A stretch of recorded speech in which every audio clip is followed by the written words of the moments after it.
the black seed oil. I do the vinegar, and then I do mouthwash after that to kind of like get it all out. And I do it one a day, like one a day gummy joint. Like I gotta get some what's the name? Some what's that shit called? The Listerine strips. No.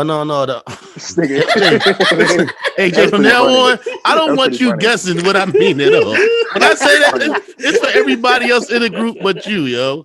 I swear to God, the CMOS shit. I gotta get some more. Oh yeah, Styles be pumping that heavy. Yeah, I put that in my smoothie. I throw some of that in my smoothie when I get some. I got. If anybody with that CMOS Connect, definitely add us on. Wherever you follow us at, and let us know where you get from. I ordered this shit from the Dr. CB joint. Like, you know what I mean? Yeah, I get the gel, yo, and Ray hook it up on her smoothie. I'm gonna make the Irish Moss Jamaican drink whenever I got time. Put that shit on my schedule. But she be owing me, yo. Shout out to my niece, yo. She be like, yo, shot. Let's go. Yeah, let's go. There's only so much I can do. I be outside. There's only so much purging I can do. I be outside with it. I can't. I was kind of wondering about those gummies because I seen them because I did. I heard about them too. So I was like, you know what? They legit, yo. I gotta do that. I gotta get the guy's supposed to come tomorrow to check out my sauna to fix it. So yeah, definitely 2021. We definitely as black men, as black people, as people of the earth, make sure we taking the steps. Go ahead, give them the spill, cool, one time real quick. Yeah. So just we just you definitely just got to be purposeful, man, and taking care of yourself. Inside out. People say health is wealth, but what that mean? That mean you got to figure it out. And we're too smart of people to know not to know better. Mm-hmm. We know what's bad for us. We know what's good for us. Pay attention. That food ain't the same. Even the McDonald's ain't the same as we used to eat when we was younger. So, right. Them fucking fries, dog. Them fries is crack, man. I don't know what I'm gonna do about the fries, cool. If you don't know, after 129, my bad. Go ahead, Joe. They had an article that said why McDonald's fries worse than they used to be, like 2 days ago. You got like 33 ingredients in the United States. Overseas, it's like 2 or 3. Yo, they got That's what somebody smart told me. Oh wow. Yeah, I went to the one time I traveled abroad, and I was in London. The joint was like, I saw the cow, right, and it was small, and I'm like, why the cow? I was like, yo, why your cow so small? They said that's how fucking big a cow's supposed to be. Y'all shit is shot up with all types of bullshit, looking like a fucking elephant. Like they not supposed to be that big. Yo, I seen the cow by when I was out Georgia. Uncle Darius, shout out Uncle Darius, shout out DJ. By they crib, that motherfucker. Yo, I'm like, this motherfucker big. And the thing is, they got like the bulls, and it's like 3 of them. But then they got the goat, and they was telling me like the goat is the one who protect them for real. Like you don't gotta really worry about them. You gotta worry about the goat because the goat gonna fuck you up if you come over there. Oh yeah, that's crazy.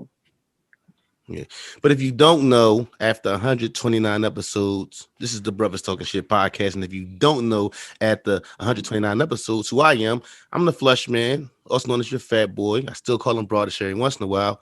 I'm still your Huckleberry. Holla at me.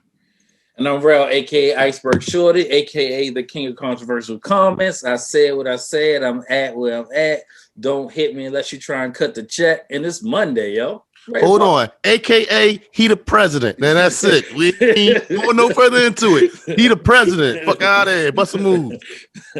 So, shout out to boy Juice because he'll go right now. But his boy Jay right now. Big Belly Rude Boy 2 times. Mr. Young, Gifted and Black. And I'm getting it. Hey man, it's your boy JB. I am here before 9 again every week. I'm gonna pass it to the one and only. Pass to your guy, Cool Mike, a.k.a. Dr. Mike, a.k.a. the People's Podiatrist, and I'm also known as your favorite foot doctor.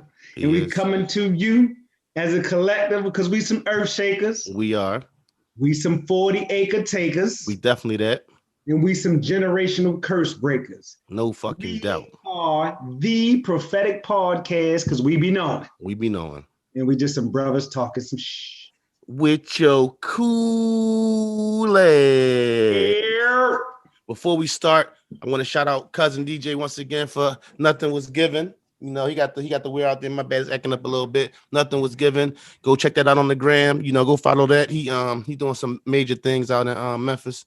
You know, that's my guy. DJ, what's up?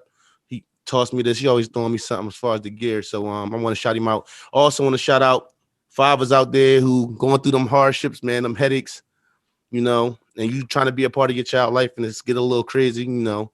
Keep your head up, stay positive, you know, don't let that negative energy affect your goal as far as your child and, you know, what part you play in your child life. I also want to shout out the mothers out here who baby daddies ain't shit and doing it by themselves. Hold your head up, sweetheart. Keep doing your thing. We see you. We appreciate you. You know, we're going to start right there real quick. We ain't got to say no more about that. I just had to put that out there real quick. Amen. Yo, this is the Snowed In episode. We are all snowed in except for Jay. Jay can go outside and feed his alligators anytime he wants to. But the rest of us, we are snowed in. 2 days off in a row. Let's go. I'm ready to go too. Like, listen, I'm ready to go. Okay. I ain't got to worry about getting up in the morning. Let's go. So it seems to me, what reason is acceptable to pepper spray a 9-year-old girl? I just watched that video like an hour ago. That was the first time I saw it. Like my son is 9, so I can't foresee any level of confrontation with a child of that age that would even provoke me to, you know, to feel like even whatever, like forcibly have to restrain him to that level of one where they had their knees in her back and her face was in the snow and the ground, as well as pepper spraying. You know, she was kicking, she was distraught. Obviously, she, you know, whatever mental state she may have been in. I guess that if they're gonna, you know, consider that as to why her behavior was what it was, I can't see any reason for those officers to feel like they couldn't handle that situation any better other than pepper spraying her.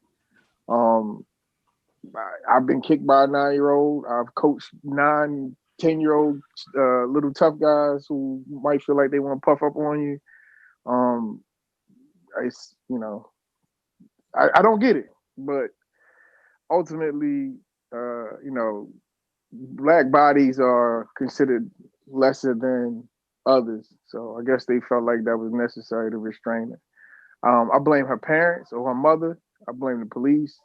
I blame everyone that was involved that was an adult in that traumatic event for that child, because you never know what's going to happen going forward with, you know, any types of PTSD that she's going to suffer after having that happen to her. It was just unfortunate, but why you blame the parents, man? I'm blaming the mother because I ain't see the whole thing. Yeah, I'm blaming the mother because she called the police. The mother called the police. Yeah, and I don't hear her at any point say, "Get your hands off my child." You know what I'm saying? Like, don't touch her. Like, she pepper sprayed the girl with the mother right there. Yeah, you can hear the mother just like talking like regular. You can hear her talking like if you listen to it. She was just like, you know, I want you to listen. They like listen to what they tell you, like in the back or whatever. Yeah. Did y'all say the mother called the police on the 9-year-old? Yeah, I think she said she was going to harm herself and her mother. Oh, time out. Yeah, like when you bring your oppressor to your door, I don't feel sorry for your oppressed ass. I'm not jumping on that. Here's a situation where you fucking pepper spray a 9-year-old flush when you fucking call the pepper spray a 9-year-old.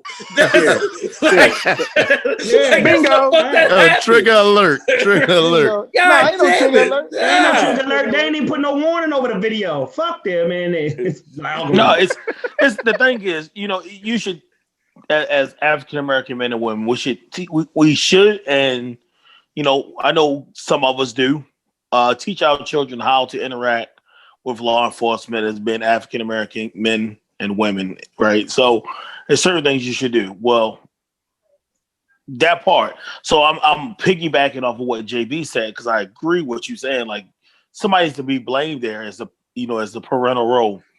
But as two goddamn officers, you can't turn a child over at 9 years old, throw some little cuffs on her or zip ties or whatever, and just deal with the situation.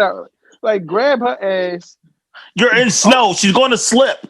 Yeah, like grab her, pick up off by her jacket, pick up off. Like if my son decided he wanted to nut up, or any of my children decided he would nut up, I'm gonna grab their ass above their feet and let them know, hey, going forward, this is like I'm a grown man. You are a child. You need to relax. I'm not advocating for them to be violent to that child. Here's the problem. Here's the problem. The same week, we seen a police officer in Florida body slam a black girl and then knock her unconscious on the ground. Did y'all see that? Yes. Slam the shit out of her. Slam the shit out of her. What are we doing? What the president? I don't know. A white man. Oh, okay. Yo, but this takes me to like sometimes I feel like I can be a little much when it comes to my kids, but to me, first of all, let me go back. You gotta check. You gotta put a little bit of your kids should be a little scared of you. I don't think your kids should walk around and be nervous when you come in the room. But you have to let your kids know that listen, this is not a tree you want to climb, or this ain't what you want. Period. This ain't what you want. Yeah. Period. You have to establish that from an early age. Every once in a while, I got a punk 8, and just so he'll know that listen, you about to be 6 in 2 days. Shout out to my twins, they about to be 6 in 2 days. Dog, don't ever think you can mess with me. And when you're 6, and I can recall my pop being that way with me. And me, even when I was bigger than him, still was like, I don't even know if I can do it. You know what I'm saying? Like, I don't even want to test him because he established it at a young age. Like, yo, listen, this ain't it. And I will fuck you up. I'm sorry to be so blunt, but yeah, I will fuck you up. Point blank period. So as a mom with a daughter, like what Mike F say, that first jump on, you got to establish that with your daughter. You don't want your daughter to be scared of her, but your daughter need to know, like, listen, don't get fly and come this way with it. You better check that shit. I hate to say it, but doesn't sound like that thing was lost a long time ago. Yeah, a long time ago. A long time ago. That brings it back. And that's why I said I blame the parent. Because I understand now. I'm sorry. Yeah, like the fact that you got to the situation where it's like, I'm calling the police on a 9-year-old. And I'm not saying that 9-year-olds can't be unruly, it can't be out of control. You might feel threatened, you might got a smaller child in the house, whatever. But what you're saying is a man would have been able to control her. No, a mom should be able to control her daughter. Like, end of the day, even as a dad, I don't think you can. Y'all missed my point. You absolutely right. I feel what you're saying. Yeah, you wasn't playing with. It started at conception. But as a mom, even with a dad present, as a mom, you still got to check your daughter. Like, there's nothing I can do as a dad that's going to that situation. You know how girls going to test you. Your son going to test you. You get what I'm saying? End of the day, there's nothing a mom can do to get it to help a dad in that situation. That's something a dad has to establish. That's something a mom has to establish. All I'm saying, it was 5 years too late, even for the mother. Oh yeah, you calling the police on your 9-year-old, you've been scared of her. Straight up. Yeah, exactly. You've been giving her what she want or giving into that tangent. And she talked to you crazy. Ass mom. She's been talking to you crazy since she was 6. Yeah, she definitely a punk ass parent. Yeah, you've been scared. You lost. I don't know what to do with it, Phil. You know. You lost the war when you wasn't able to give your child an ass whooping, right? Because I know with me as growing up and being the young guy on the podcast, let me say something to my pops, right? And it was out of line. I'm getting popped. And if I didn't get popped, and depending where I was at and who was watching me, they popping me and then telling him and he popping me. You can't do that shit nowadays, right? Because everybody is so sensitive. So it's just like even without the hitting. Even without the hitting, like I think we all discussed it. That's not something out in regards to parenting, how we gonna discipline. Like I think we all agreed that wasn't something necessarily that we wanted. I'm not saying it's necessary, but I'm saying once that went out the equation, then like it just became because now it's bro. Because at the end of the day, my voice. You gotta put that threat. When I sit back here, they know what's up. You get what I'm saying? It's known. Like, dog, what's crazy is I can walk in the room. My kids know, like, today, Tighten perfect up. example. Sit at this table right here to my right. Avery was sitting here. I forgot she was doing her schoolwork or something. I walked and she looked at me and she said how she's supposed to sit. She knew how she was sitting one the right way. I didn't have to say a word. I just looked at her and she sat her butt in that chair the way she's supposed to be sitting in that chair. That's just it. Yeah, I look at parenting different at this point in my life. Let me tell you something. Both of my boys are 6 feet tall. And and What's up, Dad? yeah, and my 14-year-old is looking me dead in my eyes, right? And I hold all the power, right? Because guess what? The cell phone bill is in my name, right? You know what I'm saying? The internet is in my name. I can cut it off in the app, right? I control it all. And guess what else I can control? The money, right? Right. That's all they really care about anyway. So I've been taking different approaches, man. So I asked my son to do something for me the other day, right? He likes to sleep all day and be up all night, right? Mm-hmm. So instead of me spazzing, I just walked up to him, put my hand on his shoulder, and had a nice little conversation with him. I said, look, man, I asked you to do something, right? He said, yes, sir. I said, there's a reason that I asked you to do things, right? He said, yes, sir. And I said, so don't have me ask you to do something again a second time when you ask me to do something and I do it the first time. Right. Is that fair to me, young man? No, sir. We got to understand it, right? That's Yes, why sir. he's the president. Y'all Y'all not getting it. Hail to the chief.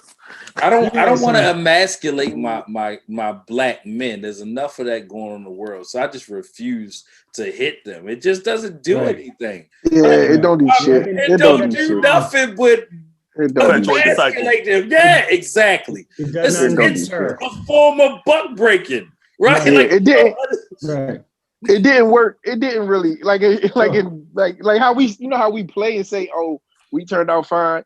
I don't know if that's why. Like, I'm pretty sure that has nothing to do with it. I think that's not why. Ultimately, it's not. I think ultimately we were raised by loving, caring, understanding individuals who were willing to, for the most part, communicate with us well enough so that we understood what our responsibilities were, what the consequences of our actions are, and providing us a foundation as for family, so that you understand what family is, how you're supposed to treat family, how you're supposed to treat people who aren't your family, who you respect, who don't respect you, this, that, and the third. I can't go back to any memories of me getting beat that be like, oh, that was the lesson that I learned. Bro, there's a vestige of slavery, like you said, Buck Breakers, whole movie coming out about it, and I changed my mind. I beat my daughter one time when she was little. It was one of the top 5 worst things I ever did. And you find that out after the fact. Shit, this ain't right. It wasn't nothing right. It wasn't nothing right about it. It wasn't nothing right about it. And I felt bad. And I even talked to her later, you know, in life. When she was, you know, so young, but it was because she was talking too much or something. But like think of you beating her so she won't talk. Then you grow up, you like, talk, use your voice. The fuck is right. Like, you're confusing me. It's confusing. It's confusing. Right. Today there was an issue in my household, and it's funny because we was upset. It was, and I'll tell you that. I mean, it was up there. It's up there. But the irony is, part of the discipline today was not only like taking some devices away, but I whipped out a meditation piece with the Hertz music on there, and it has to do with like depressed mood and kind of good spirits, and baby girl fell asleep like it was like she was in the carry-all, you know what I mean? And so now discipline was in, hey, let's listen to this meditation together, and you zone out and calm down and get your stuff. It's wild, man. So I know that felt much better than beating her. You know what I mean? Yeah, I like that. That's pretty. You just taught me something cool. Yeah, and beating them, we getting older. Beating them, that shit start. You hurt yourself, like fuck around, twist the ankle. Like, then you be extra bad. Yeah, I remember one time when I was a young boy, my mom gave me a beat. This shit, and ain't nothing worse than your mom beating you with a belt, and she hit herself with the belt. Like that shit is double the ass whooping though, man. But Or like I remember I think I ran one time, boy. She was like, "Don't you run?" I was like, "Shit, that shit hurt." I hit underneath the And bed then one she time. like My mom was she couldn't like get hit to her me. knee. She hit her knee on the banister or something. She was mad as a motherfucker. I was Not the bad knee. Was it the bad knee? hell yeah. Oh, Tore my ass up. I was like, hold on, you mad at me because you fell. That ain't my goddamn problem. I was running. Like you supposed to. Right. Yeah, right. From an ass whooping. Who gonna stand there and take a beating? Yeah, bruh, that used to kill me. Don't move. You like, you are hitting me with a belt. That hurts. Man, just because they older don't mean they got it right. They would tell you that probably. Yeah. Oh no, we got to that next generation of them. They caught some stuff, man. They wouldn't. Man, I mean, you see it when they interact with the grandkids, and they be like, you don't gotta do all that. You be like, Right. whoa. Right, you the same person that told me. Right. Whoa. Yo, we gotta discuss I that. learned this We by gotta discuss watching that. you. We gotta discuss that, yo, because they do be in their bag, like, yo, you know, and I'll be like, yo, I heard, like, I know about you. Do you not know I know you? I know your name ring these when my streets. kid, Right. when my kids be like, Aunt Patty's so sweet. She's the nicest aunt ever. And I just be like, yo, Yeah, you're not gonna do that though, JB. You're not gonna do that. You know he let that fly all the time. You is not gonna do. You the only one do that to mom, dog. Yo, I'm telling y'all, Rel no, the most diabolical ass whoopings ever, dog. Like anytime somebody beat you worse than your own mother, you be like, yo, that was tough. The most dark. One time, man, we fucked the house up. We was doing something, yo. Not the one y'all was throwing the toys out the window. Not that one. Nah, we might have. It was another one. Some other we shit, was older than that. Shit. Yeah. She waited till we got out the tub, dog. We thinking we cool. Kapow. Like, Yo, JB still 80s was wild times, yo. JB still got nightmares, yo. 80s was wild, yo. They used to send you home with a key around your neck, talking about figure it out, and then they used to whoop you. This shit was wild, bro. Yo, my pop is so sweet when it came to the girls. I remember one time, it was like 12 in the afternoon. I come home. They eating ice cream. What y'all eating ice cream? Oh, Pop-Up said we can have ice cream. Look, he had them up one night, like, I forgot, maybe 4th of July. They was up outside, looking out the window, up outside. Like, what y'all doing? I had went out or something. Oh, Pop-Up said we can go look at the fireworks outside. If you don't get your ass in the house, what's going on, Doug? You cold soft, yo. Shout out to my pop, man. Y'all know Cool used to catch a bus by itself at like 5. Yo, he real talk to Penn North. No, yo, the ground zero of Freddie Gray from Cherry Hill. That's crazy with a subway in there, bro. You know, y'all guarantee around my neck. Y'all guaranteeing right now a long message on our YouTube page. Y'all is setting this up for a long message, yo. Guarantee. It'll be like, talk to the bus driver. Make sure he get up there. What the fuck? Right. You don't think nothing about it or how young you really are, right? Like I was down St. Alphonsus at 3rd grade, which made me every bit of 8, right? So when you think about it, my birthday is in December. I was born in December, right? So when I started 3rd grade, I was 7. Right, you know what I'm saying? I started 1st grade at 5. My mother fought like no, you can't stay over another year. Think about I'm not that. paying for no more child care. So a whole year more. Bro, I was a whole latchkey kid in 1st grade, walking across at 6 years old. And I got a beating, right? Because I went to go hang out with my friend Daryl. It's insane. You remember, bro? Hey, you remember because you don't think nothing. I didn't have a point of reference, right? Right. There was no. My cousins was doing it. I was doing it. We all was doing it. Right? That's what life was. What it was, right? So now you think about it, like, holy shit! I went to school downtown Baltimore and caught the bus home. Caught the bus home. I'm not the biggest dude today. Imagine how small I was then. Right. You better be in before them streetlights come on. You know how? Just thinking like. I wouldn't do it today. I'm not getting on the 15. Just thinking like in the car. Just thinking like you in your car and you see a 5-year-old. Like today, if you saw a 5-year-old with a book bag. just by itself, you be like, where the fuck is somebody, where's the pad? Like, right. Crossing streets, bro. I mean, real ones. Bruh. Right. Bad Four streets. lane joints. But listen, niggas say the key around your neck. The key used to be around your neck like this. Yeah, latchkey was a real thing. Out. Yeah. The teachers would ask, do you have your key before you let out of school and you do like this? Yo, do you remember when your mama get mad you lost your key? Like somebody know you live at? Like you got my key to my house out in the street. In these streets? Right. Like I got PTSD because of that, yo. Let me tell you how serious I still have my key from growing up now.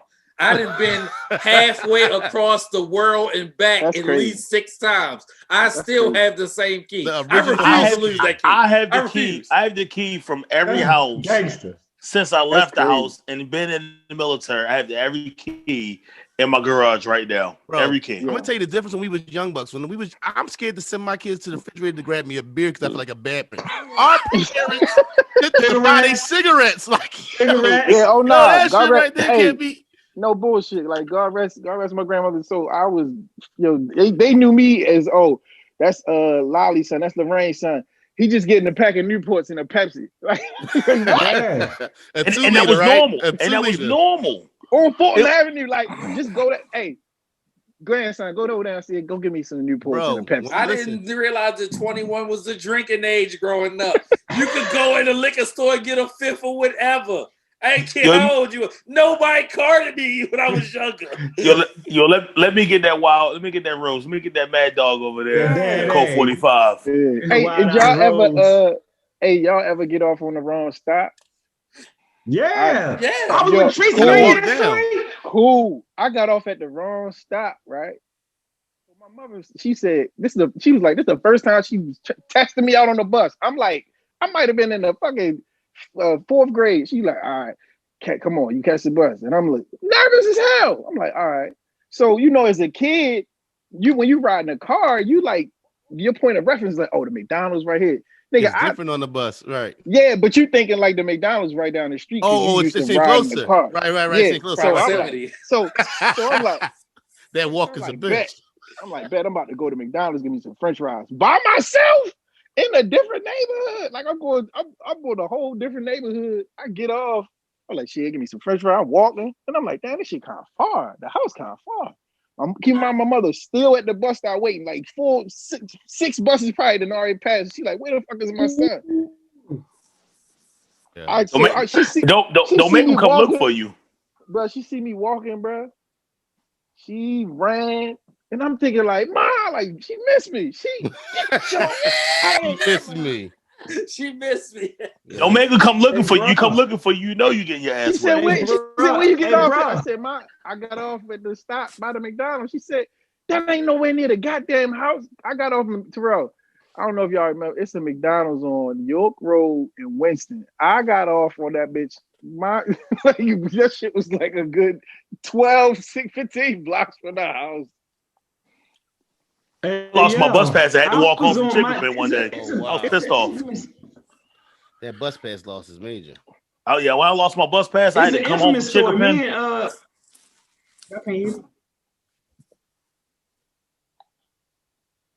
What happened? What cool say? What you say? You breaking up? We got you, man. Oh, cool. I was saying, so me and my sister, like, we had she took me downtown. I think she took me somewhere downtown. Like, she was bored. We was bored in the house. She's 8 years older than me. So she took me downtown, the carousel ride or something at the harbor, right? So we coming home. The bus is crowded. This is a story. You got to get her to tell it next time. The bus crowded, so she's in the front of the bus, and I'm in the back of the bus. But I'm 8 years her junior, her little brother, and she might have been, I don't even know. I might have been 5. I don't even know. Long story short, we supposed to got off at Round Road, and I ended up falling asleep on the back of the bus and getting off at Coppin Court. It was like a whole spin the bin. And she was zapping out. She had lost her little brother that Darlene gonna hop on the thing on this one too. She thought she lost her little brother. And here I go bopping down Cotton Court because I used to go over around Cherry Hill with everybody else. They used to just take little Mike with them. You was good. I was good, but I was bad because I woke up like, oh shit, I overslept my stop. And she was in the window crying, bro. I don't know if she's happiest that she saw me like, oh, thank God you ain't, lost. Right. But I remember her crying in the window because she thought she lost me. That shit crazy. Just the thought of like, I don't even think I could let Carter go to the end of the block. Yo, right. Walk to the corner store like, yo. Fuck no! I sent this motherfucker to the corner store, boy. He had to change you all out. Yeah. Like, yo, put the change up for you even get. Right. Put the change up. You walk around with money in your hand. Carry the money like this. Yo, you tripping. Yo, I'm like, damn, am I doing it wrong? I'm like, damn, am I doing it wrong? What y'all doing? I don't even think we doing it wrong. I just think they probably, I don't know if the world was different or what, but they not outside enough. You can't mimic it though. You can't even mimic it though. It's definitely different. No. You had to be there. Yeah. You really had to be there. The neighborhood's not the same. You know what I'm saying? True. Like the reason we so close is because nigga, we used to walk to each other's house or step across the street. Right. You know what I'm saying? Like, and that ain't even the same no more. Yeah. You had to come to my house to play Sega when we ain't had to play online. Right. Bring a joystick. We not playing to the Sega, car. like, we outside. We playing Sega tonight or we playing Sega early. We not playing Sega like 3 in the afternoon unless it's like raining. Yeah, we still on the porch. The only time we got the video game. Yeah, that was another thing too. Remember that running out the house? Parents not letting their kids back in the house. Bro, listen, my kids, God. They be out back. They be in the backyard. Y'all come in like 15 times. What did y'all keep coming in here for? Ain't nothing in here. My mother used to lock the screen. Oh, I gotta go to the bathroom. Oh, I need some water. Oh, niggas I gotta pee outside, drink out the drink out the buildings. Yeah, yo, listen, you wasn't running out the house, yo. That's not even happening. And listen, in and out the house. And it's the twist. It's the twist. If you knew too, if you get caught in that house, you might get caught having to do something. You get what I'm saying? Don't get in the house and then there be some shit going on, and then you be like, you can't go back. She want you to go to the store. Yeah. Like, no. You gonna keep running in and out? Go and get that broom in your hand. Like, what about when they would just leave? What about when you would be outside and they would just go run their errands? You couldn't get back in the house? Yeah, you sitting on the porch for like 2 hours. Yo. I'll be right back. Look, somebody, we got a lot of shit on. We got some shit to get off our chest today. In hindsight, that shit is crazy. They just would be like, no phone or nothing. You just come back. You like, damn, mommy left. She come back with the grocery. Like, I mean, damn, I was just sitting out the porch. Then you go back to the street. Hey, bro, I remember we was doing something we ain't had no business, but it was one of them moments like me, Ernest, a couple of and we ran, and I bust my head up beside the utility box. Oh, the box we got the stitches. And your mother had to come to Aunt Patty had to come get me because my mother wasn't home. Oh wow. Yeah. Full blown concussion. Don't go to sleep. Don't lay down. Oh wow. Hey, cool. The utility box. It was in front of the house, right? On the side, the big great project boxes. Listen, I got the dent in my forehead right now. Like if you with me, you can palpate the divot. Yeah. Real spit. It was like that. Remember that shit. We will address the topics that we got. Call your aunt because nobody knows. We will get to some topics. Your head cracked. Don't die yet. Wait. Happy Black History Month. Shout out to all the black mothers, man. Yeah, no doubt. Shout out, baby. For leaving cell phone, you had to hope a motherfucker answered that. Right, house phone. Right. Yes. Work. Like, don't get twisted. It had to be like a year ago. We said something, and I like spit out my aunt's phone number, like I call it, right? Like, I know everybody. Shit! Why do I know this? I still know y'all number by heart. I know our Darlene number by heart, real number by heart. They've been the same numbers literally since we've been alive. Yeah, I keep the numbers. Yeah, my Aunt Pat got the same number she had forever. That same number with a house phone, house line, a landline. Damn. All right, yo, let's get to it. You know, that show ain't even started. Let's get to it. Right, we've been talking though, man. I think it's I bet we put a lot of people like, yup, I remember that. Yup, I bet you a lot of people like that though. Yeah. That's what you come to the Brothers Talking Shit podcast for. You be like, yo, I remember that shit. Yeah, that shit. I remember the times. Niggas shed a tear like, God damn, man. I ain't by myself out here, man. Nah, for real. Back in the days when I was young, I'm not a kid. But some days I said I wish I was a kid again. Yeah. For the wood. Oh, my bad. All right, every time I hear that song, I think of the wood. My bad, yo. Seattle Seahawks offensive tackle ex-Giant Chad Wheeler arrested on suspicion of felony domestic violence, per reports. Earlier today, he got the not guilty plea. Yeah. Yo, did you see Shorty? Oh yeah. They said he did it and sat back down and finished his food. Yeah, but she admittedly said that he didn't take his medication. Dog, listen, real quick. Hold on, we're gonna dig into this. What black man do some shit like that and sit down and finish? Like, nigga, you need to be packing your bags and going and getting out this. You need to be, if you're not turning yourself in or admitting to it. I got one for you. Like, what's the dude name? Uzi Mach or his brother literally was on Facebook Live the other day and killed 2 girls and was having a conversation about it on Facebook Live as their dead, lifeless bodies laid to the right. Who was that? I don't know, bro. Was he? He He just not signed to Rockefeller. Oh, I'm just saying he's a rapper. He's a rapper. Last name ain't Aubrey, Drake, or Graham. Like I don't know these motherfuckers, right? Right, but is he a rapper or something? Or just I think his brother is, but I don't know. Again, like I said, I only saw the joint just in passing, right? Let me see. Yep, Cali rapper's brother. There we go. Allegedly kills 2 women and streams their dead bodies on Instagram Live over beef. Uzi Marcus. You about to say who's Uzi Marcus, ain't you? He from Sacktown, so Sacramento rapper, Uzi Marcus.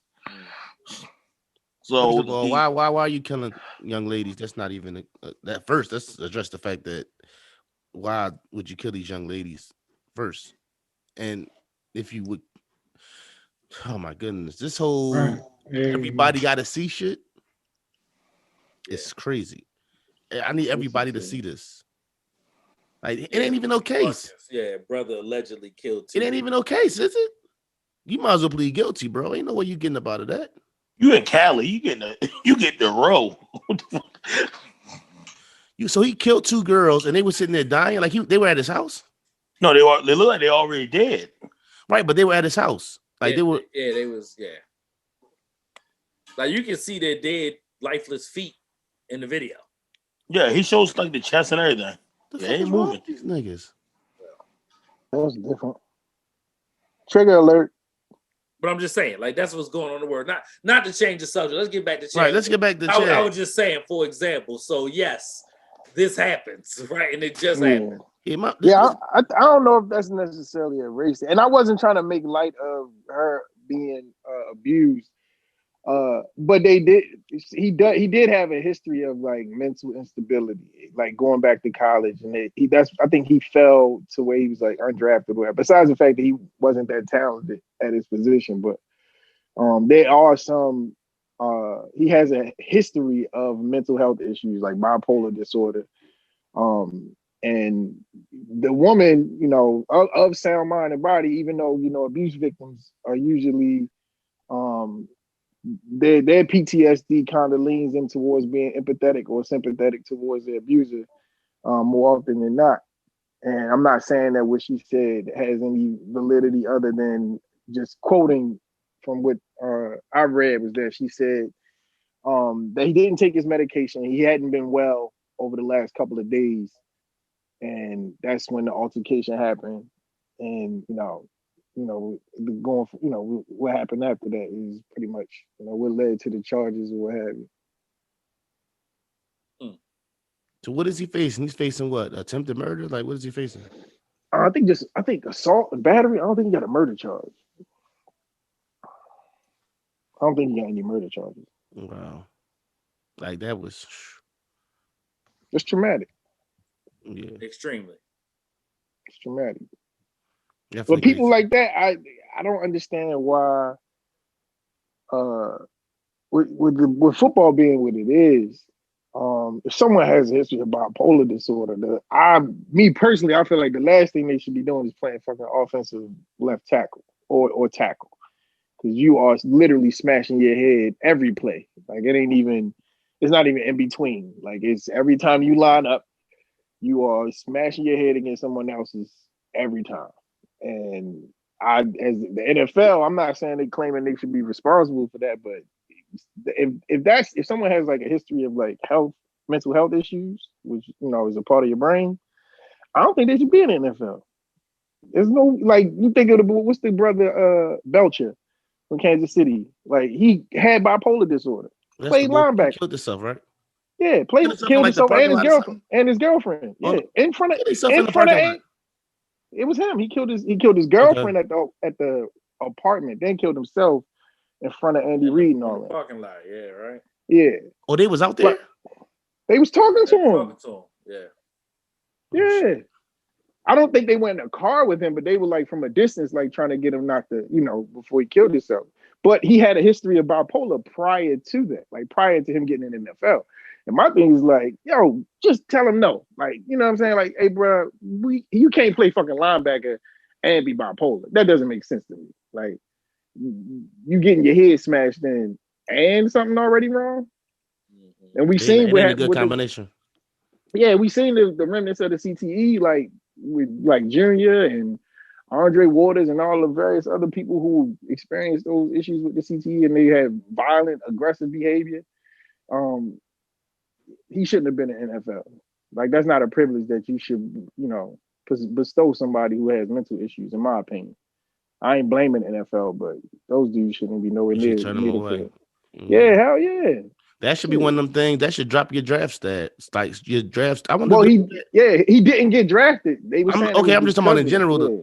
I mean, did he not get drafted because of his skill set or because of the bipolar situation? Right. You know, like if certain stuff, if you got certain issues, your draft stock automatically falls. I wonder. Probably more what you saying than anything. Like probably more the talent than anything. Because the NFL they give Josh Gordon a fucking million chances. They have. Yeah. So we're gonna see what happens with Chad, man. I don't think we'll see a NFL career, but I'll definitely love to see him go to jail for this. I hope it ain't no way for him out of this, but we live in America, so ain't no telling. Yeah.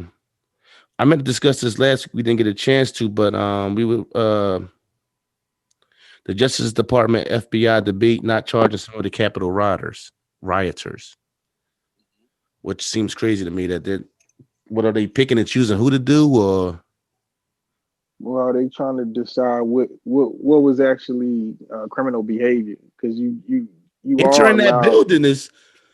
That's not what they did. They didn't consider that as if I'm understanding, nobody was charged with trespassing, so it wasn't considered like, because that's, truth be told, in context, that's a public place. Like, we ourselves included, we should be allowed to go on those grounds. You can request to be present in those congressional hearings. Like, it's that's something that's open to the public. That's why it's on public access TV or C-SPAN. Like, we have the right to. But you have to be invited. No, I know. No, I know. All right. So what? So to what point? If you were in there, you didn't touch nothing, but you just happened to be in there and you walked around. You should. You know what I'm saying? Like, to what point do you decide who gets charged and who don't get charged?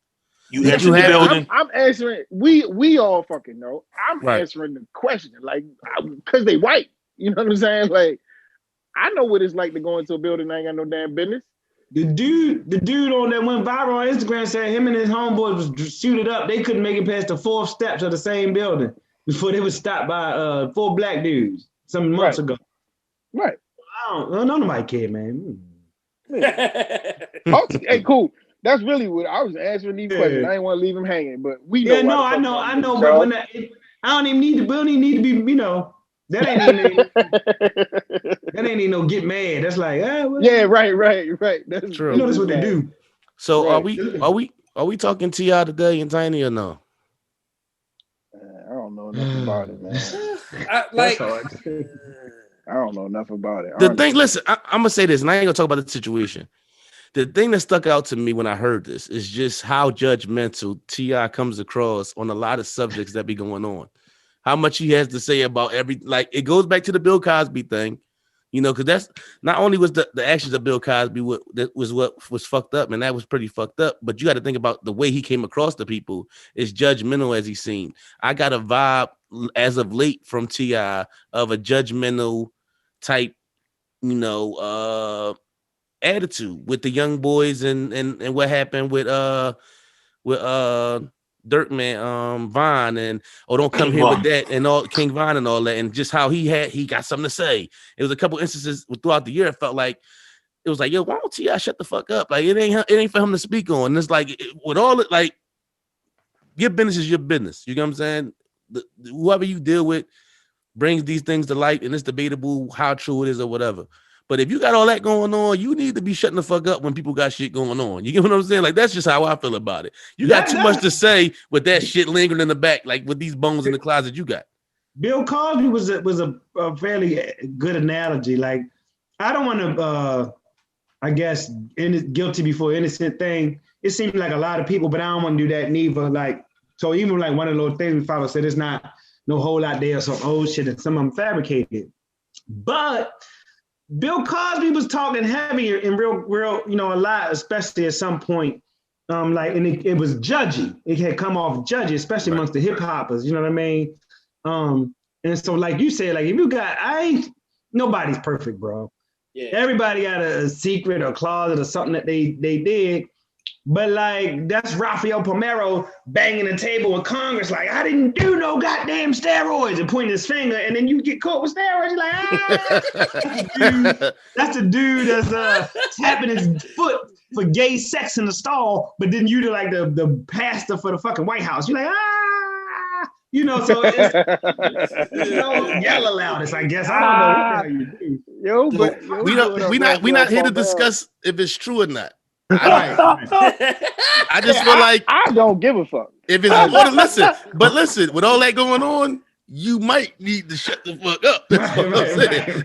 When motherfuckers is talking about doing some shit, you need to make sure your bones stay buried. We've been wanting T.I. to shut up for a while though. This is what T.I. gonna do. He need to shut the fuck up expeditiously. I'm gonna say he gonna go in the dictionary. He gonna find a few words, and he gonna go to the next pod. And he gonna lay those big words out about what's going on. He ain't bringing up that shit. I mean, what it sounds like is that him and his wife like to play, and some people ain't get either the check that they were supposed to, or somebody's phone got cut off. They ain't get an invite. Yeah, some shit happened, and motherfuckers like, well, I'm gonna leak. You motherfuckers, remember that time y'all had this? Fuck. My thing is. And I didn't want to go here. I didn't. Yeah, not victim blaming. I don't know enough. Not victim blaming. The little I do know, you're going up to a room with a husband and wife, right? And you are the third party, to my understanding.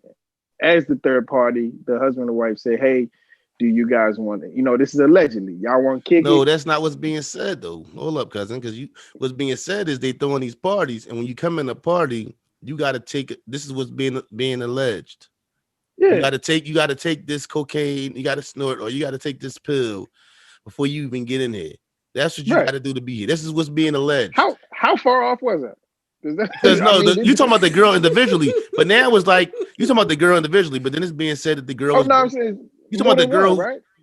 Dog, it's more than 10. But what I'm saying is, She's talking about one thing, and what's coming out is these parties they was having, and it's like, yo, when you get to the party, yo, you gotta snort a line of cocaine or whatever to even come in here, or you gotta. You ever gone to a party? You ever been to a party you ain't want to go to with a husband and wife? No. All right then. That's all. Oh no, listen. See, so LeBron, like all I'm saying is T.I. need to expeditiously mind his motherfucking business. That's all I'm saying. Like, just take care of the shit you got going on. It seems like it's a lot over there in that house. So just worry about that, brother. That's how I feel about it. We got some rest in peace to give out. Rest in peace to first Cicely Tyson. Dies at 96, man. All kinds of movies. a lot of big contributions to the Not community. only big contributions, man. I think I'm gonna let you finish though. Now go ahead. No, we fine. Go ahead. I know I think most of us we don't like being pandered to. And I think me and Rel specifically said the other, like maybe last week or a week or so, like that representation shit, it can be more often than not. I feel like sometimes it's theatrics and it's just for show, but representation does matter.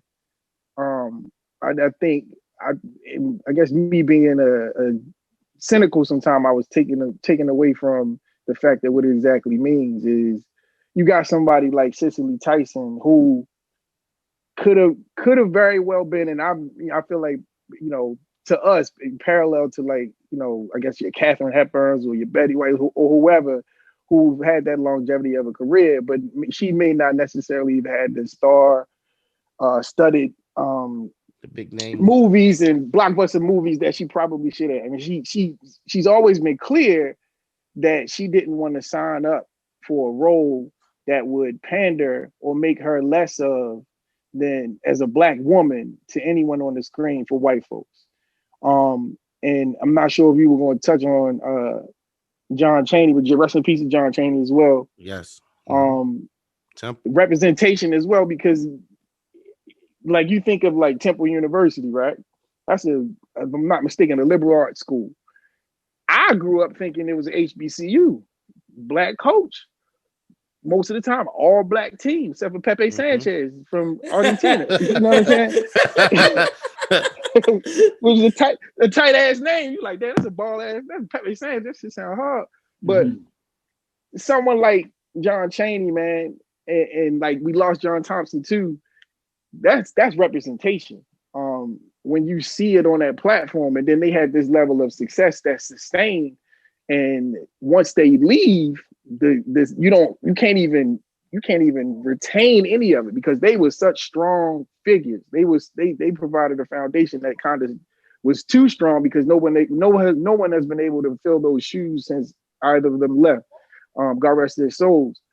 And then I think about like close to me, my cousin, like Cool, man, we big Cool up, but Cool is representation.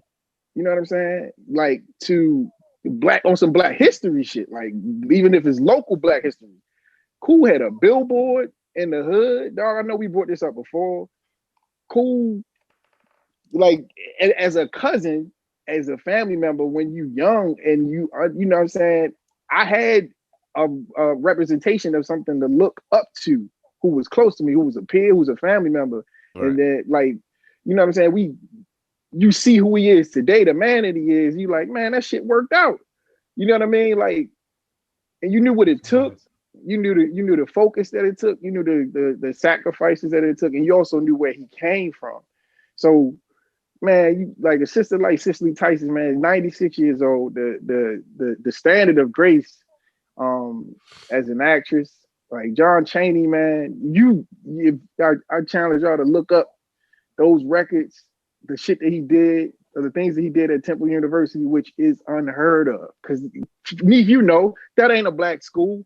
You know what I'm saying? Right. You from Philly, Temple ain't no Black school. I mean, it felt like it though. Yeah, straight out, it felt like it. You know what I'm saying? It didn't like.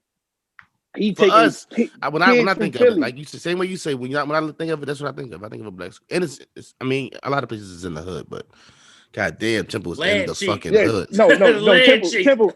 No. Temple smack dab in the hood. Like north. North. He used to live around the corner, yo. Nah, I ain't too far. We ain't too far from there. But yo, and God, and it's crazy because Hank Aaron was a year younger. Hank Aaron was younger than I don't know why I thought about it, but Chaney was older than Larry King and Hank Aaron. I mean, that kind of threw me off. He was 87, I think, or he was like a year or two. Not that major, but he was a year or two older than that stuck out to me. But for me too, like, dog, if you give me 96 years, dog, I think if I know I can get 96, dog, like I'm happy with 96, yo. If I can live to see 96 years old, dog, I feel like I can live with that and be at peace with that number, man. So that stuck out to me too. Like I was like 96, yo, like damn, if I get that, I feel like I'm cool. Like I can deal with passing away. I feel like, you know. Just think about, like, I was talking with this over a buddy of mine. I was like, yo, you just think about what life gonna look like when you pop up. You know what I'm saying? But us being fathers, you get the night, or when you, like, you know, Lord willing, you get to being grandpa. You know what I'm saying? Like your children's children, you get to see them. Oh, you great grandpa. You know what I'm saying? Yeah, you know right. what I mean? You get to see them on earth, and that's like somebody, like I said, representation of somebody like a John Chaney, man. Like that's and John Thompson, those people like that, man. That stuff means something to us because so much of the narrative for Black folks in this country has been written by other people. And established by other people, and they can rewrite the history books as much as they want. I was 2 years ago, I think I was Black History Month, and Carter was in school, and I was looking at what they was going over, and I'm like, this about as vanilla as a motherfucker. You know what I'm saying? Like how they go through the process. And I understand he's younger, they ain't gonna get too deep into it, but I'm like, y'all never get too deep. It's horrible. Yeah, no, they gotta go find that. You gotta go find that. Man, I had him. He did a book report on Romare Bearden, bro. They was looking at me like, oh yeah, no, we gonna do a Black artist. We ain't gotta go to fucking Van Gogh. We got our own shit. Like, right. But you see that, man, and like, I just want to put that point home. Like that representation. When we're not being pandered to, it matters. It really does. Like, and you know, Rel recent accomplishment as an entrepreneur, bro. Like that is representation. He's like, the motherfucking president. When Cool says generational curse breakers, and the ascension that he's the ascension that he's on, the level up that Cool's on, as well as Rel in their business endeavors, that is representation. That is a generational curse being broken, because they are representing a change and within their families and their peers and their friends, man. And that's what Black history is about. Like, you know what I'm saying? I'm trying to kick that shit home to my kids now. Like y'all, you know what I mean? Y'all getting whitewashed with a lot of the shit that y'all ingest with the fucking TikToks and all that shit. And I ain't saying that you can't have no leisure, but I think I don't think, sometimes I feel like their foundation in regards of who they are can get lost in the sauce with a lot of the shit that they take in. Right. And you know what I mean? I couldn't. I don't think you offer that though. I don't think you on purpose. You ain't offer that. But I'm sorry, I'm about to say John Chaney. John Chaney and John Thompson, those are guys who I never met, but I would definitely call them Mr. Like, you know how kids be just comfortable with just calling adults by their first name? Like, those guys, like, I don't care how old I was. How you doing, Mr. Chaney? Like, he would be Mr. Yeah, right. And shout out to John Thompson for taking Allen Iverson out the hood. Like, we would have never got AI to the fullest, to what we got without John Thompson taking. Man, he took a lot of folks out of here. You ever hear about? I didn't know Alonzo Mourning's story. What it was until recently. Like, he was in foster care. Oh, was he? You know what I'm saying? Yeah, and you know what I'm saying? Like, he grew up in foster care and all that stuff. John Thompson, you know what I mean? Yeah, Allen Iverson wasn't the first time he did it, right? Yeah, nah, he was, man, shit. John would go in the hood and make sure people were straight. Like Victor Page, he found Victor Page in the hood. Like, right. Victor Page from Southeast DC. Didn't something happen to Victor Page? What did he do? He got shot in the eye. He blind. Well, he lost his eye. He got shot in the eye. Oh, that's right. Oh, we gotta do another rest in peace to Seiko Smith. Ain't too many people who know who Seiko Smith is, but I'm an NBA TV guy. So yeah, man, that was sad, man. Right. He was definitely, you know, one of them guys who was on there, and you know, when he talked, you could tell he knew what he was talking about as far as the NBA, and he had a lot of information to give. You know, he had a lot of people who was, you know, when Seiko spoke, you knew it came from a good source. So he had the sources and stuff like that. So he was only 48. Yeah, he died 43. 43. Yeah, I think he's 43. I want to say he's 43 too. Yeah, but no, he was just on NBA TV like January the 8th. And he had lost. I'm talking about remember when he's real big. You remember that, JB? Yeah. I don't know if he lost weight. He wasn't real big. He was. But big. he got small though. He got small. Yeah. I don't think it was causal. I think he's, you know, after he got surgery or he worked out or whatever, but he had lost a lot of weight. And I thought maybe it was something with that at first when I first heard about it. And they also they just named a scholarship in his name for he's a HBCU graduate, went to the same school as my brother, Jackson State University.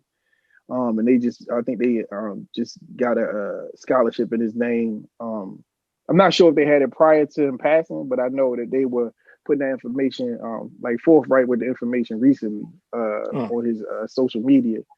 Yeah, man.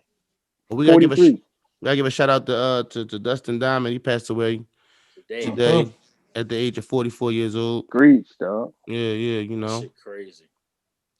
Right, I meant no disrespect when I called him Screech. When I called him, but when you a kid, like yo, if you'd have seen him, you like yo, that's Screech. Like you wouldn't have. No, that ain't no disrespect. Right. If anybody thinks that disrespect, then they not even from our demographic or understand anything about it. Like I'm not even listening to somebody who's like, why you call that man Screech? Are you fucking crazy? Right. Y'all wasn't there for Saved by the Bell, bro. Yeah. You wasn't with us. You wasn't outside. Yeah, you wasn't Saved by the Bell. Yeah. Lisa Turtle in them. Hey, did y'all ever hear about the covert racism that was a part of Saved by the Bell? How Zach, man, this shit. I dug deep one night. This when I was still smoking. This is years ago. For real, I got caught in the fire. This was like a Tumblr wormhole. So like, Zach was supposed to be like obviously like the Anglo-Saxon blonde male, and Screech was the short, curly, awkward Jew. And like he was in comparatively, they were like, juxtapose Zach and Screech, and you would see, and they would show you how the Jews were the lesser of the two. They weren't as good looking, wasn't as charming, this, that, and the third. Damn. That shit. Yeah, man. You don't even be thinking about it. That should be right in your face. You wasn't supposed to. It's all supposed to be subliminal for you. You're supposed to laugh. Exactly. Right. Ha, funny. Laugh. Like, make fun of the awkward little Jew. Like, ha. Yeah. White man. You realize? Do you like? So like, I was looking into like Saved by the Bell, right? And like the saying of it, right? So you got the two sayings of where like the boxer, the bell before he gets knocked out or put down, right? Right, Saved by the Bell, right? The back behind that, further back, they used to tie a bell to coffins and bury you. So if you would come up, the bell would ring and you'd be buried alive. So you're saved by the bell. That's how it really started. And then it went somewhere else with it. So they put motherfuckers that wasn't dead in coffins. Mm-hmm. And oh wow. Yep. It says it comes from old customs. Burying coffins with a bell attaches a fear of being buried alive was widespread. Jay, what's your shirt say? Oh, my shirt, it says Bruce. Oh, but it's like in reverse. Oh, let Bruce said it. Yeah. Whoa. Like, what? Say what now, Flash? Like Short said, let Bruce it. Know it, man. Yo. It's always one. Yo. Hey, JB, there you go. It's always one. You got okay. You didn't even lead up to it. You just was like, you just went right for that. You definitely went straight forward. Yo, listen, I can't do that right there. Yeah. No, I had a little. I didn't say like Short said. Yeah, I had a brownie. Yo, I had a brownie before I started, so it just kicked in pride. All right. I want to talk about. Hold on, let's talk about the Detroit lady who got a porch stole real quick. Did y'all see that shit? No. They stole her porch, yo. Porch or Porsche? Her porch that you sit on PORCH. No. What? Dead serious. Which was gone, bro. I can't make this shit up. Yeah, Google that shit. Oh, what man. What do you mean her porch was stolen? Like, it was just like the wood, like the fucking, like the porch was removed. Somebody took the porch. Like, I see. Oh, she owed somebody some money. Yo. She owed the contractor. Oh, he did the portrait. She ain't had the bread. That's what she's talking about. She knew some shit. Yeah, I said, I know what this is. This ain't nothing but a motherfucker unfinished job. And the motherfucker, I paid for a job. Hey, dog, two motherfuckers I don't play with. The trash man and the contractor. I'm telling you, you don't fuck with the trash man or the contractor, dog. You fuck with the contractor, man, that motherfucker will have you fucked up in here. You pay him. She clout chasing. She just wanted some fame. Because then she got t-shirts and everything else got printed up. So saying, bring my Porsche back. She's clout chasing. That's everybody. Everybody got she was on. Listen, she on her. This shit. whole generation. I told this girl at work. I was like, your Cash App in your bio. I said that's virtual panhandling. Just what the hell? You begging? Yo, listen, like, that is very common. That's very common. Virtual. No, she said, "What's panhandling?" I was like, "Never mind." I was like, "We can't have a conversation." Yeah, I was like, never mind. You begging. I was like, "You begging, basically." Why am I begging? Somebody want to send me some money. I had to tell Jordan. I said, "Don't put your fucking Cash App in your nothing on nowhere. Don't even think about it." Let them ask you. Let somebody ask you. That's like sending out your wish for your, like, sending out a list of stuff you want for your birthday. Like, certain shit is you a woman or female, you don't want that attention. Somebody send you a Cash App and then pop up. You can't just $50 I gave you. Cool, the kids, all the kids be putting their fucking Cash App, but I didn't, like, I was like, what the fuck is this? You don't even got no job. How y'all just gonna put Cash App bios on each other shit? Y'all ain't even working. First off, let's Apple Pay. First off, like that Cash App shit, they take something out of that. Man, just goofy. Yeah. Thank you, bro. All very weird, man. All weird. I can't. But, I wanted to jump into this. You know, they got this doc coming out for the. Well, it's supposed to be coming out. We'll never know, but you don't know with Kanye. But Kanye, you know, he doing his album, and it's supposed to be a documentary that Dame Dash is supposed to be producing or whatever, or executive producing or whatever. And in the midst of a clip came out of Kanye spazzing on Chance the Rapper. And I don't necessarily want to talk about that, but just talk about the fact that, like, for me, it wasn't a big deal. Like, when you homies, you know, sometimes, you know, those things happen. So, you know, I wouldn't want it to be released, but there's plenty of times where I've snapped on Rel and Rel snapped on me. And, you know, I wouldn't want the world to see those conversations, but I don't think there's anything wrong with us, you know, in the midst of sometimes with friends and family, we, you know, won't see eye to eye and we get a little loud and, you know, there's still love after that. So what y'all think about, not necessarily that situation, just, you know, when y'all homies and it's love, you know, sometimes some words get said and, you know, some voices get raised. So sometimes you need it, right? Like it could be a wake up call, right? So it's like, if you can't take criticism and being snapped on from the ones you love and giving you the God's honest truth, then what are you keeping these people around for your circle, right? So that's how I look at it as. I mean, there's some people that want yes men. No, I mean, and I don't know. They also probably saying let Bruce hit it, but ain't gonna be me. There you go. You don't want to got the shirt on. You like? I ain't say that saying though. You don't say let Bruce. I ain't say Bruce come here, nigga. What the fuck I said? You talking about? I said let Bruce hit it. I ain't say I let him hit it.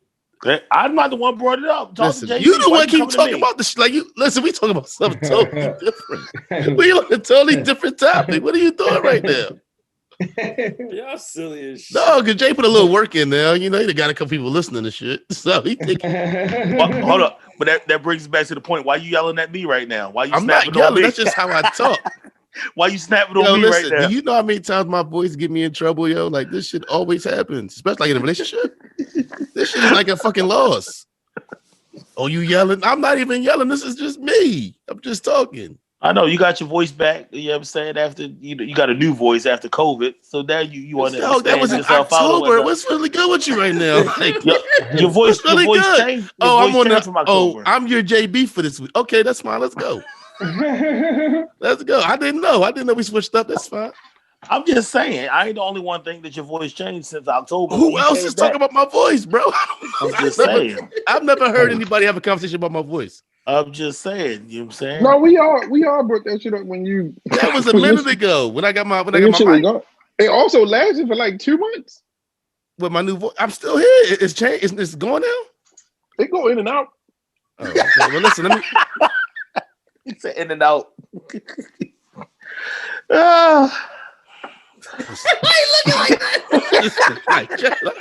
Listen, I told you I had a brownie. Like, Jay, wait. Jay, stop. Listen, Jay, don't fuck with me. It's not me. I didn't say it went in and out. He said your voice be losing reception, not me. That's fine. That's fine. I'll work on that. Okay, I will continue to grow as a mic. What mic are you, Jay? You like 8th mic, nigga? Ain't nobody come to see you, Otis. See, I'm trying to chill. See, why you doing that? I'm trying to chill, yeah. God bless. No, fine. Hey, bless the God. Bless the God. I'm not fucking with you tonight. We're not doing that. JB, I want to talk to you about this. I know. I'm gonna see how you feel about this. Dan Campbell is the new head coach of the Detroit Lions, and he has hired like damn near all black staff. He hired Anthony Lynn as his offensive coordinator, Aaron Glenn as his defensive coordinator. He hired Deuce Staley as his assistant head coach. Oh, Deuce got out? Yeah, Deuce left Philly. Yeah. Oh, I know he said he wanted out, but I know. They kept with Detroit. They kept looking over Deuce. Yeah, man. I wasn't really impressed with Campbell's speech. I thought it was stupid. Oh, I mean, all this stuff happened after his speech. His speech, I heard. His speech was the dumbest shit we ever heard. But yeah, those hires, like that's how, representation. That's how that shit changes. You know what I mean? If 95, what percentage of the league is black? Do we think like 85%? Yeah. Players? Oh shit, probably 90. Okay, 90%. If 90% of your league, and it might seem racist or whatever, but if 90% of the people in your league, if 90% of your team is African American, it might make sense to have somebody that relates to them. And I mean, like black men, most of the time can relate to black men. I'm not saying that white men aren't capable of, relating to black men, but I mean, in a black league, maybe you should have black leadership. So I've been this has been a hot topic the last couple of weeks, and the guy who book I read, Howard Bryant, he brought up this. He had this very profound stat that he looked up. Besides Jim Caldwell's like 1-15 season, right? You take that away. Black coaches, head coaches as a whole, have a higher win percentage than white coaches. It's a fact. And the reason I say you take away that 1-15 season when Caldwell was with the coach, because nobody was going to win with that team that year. They had 4 backups. I think Curtis Painter was a starting quarterback at one point. Dan Orlovsky, who we all seen how bad he was before, was one of the quarterbacks. Nobody was going to win any games. So I say all that to say is that the decision is not up to the league. It's up to the owners. The owners don't give a fuck about hiring no black folk. And Dan Campbell taking that step, and like Arians taking that step and providing that opportunity to these coaches who are obviously well regarded, well respected, qualified to be good coaches. That's how you put those people into place so that they can go further. He also made up a pretty substantial point where he was like, they keep talking about this wealth gap and generational wealth, but when you take away these opportunities for these coaches, guess what you're doing?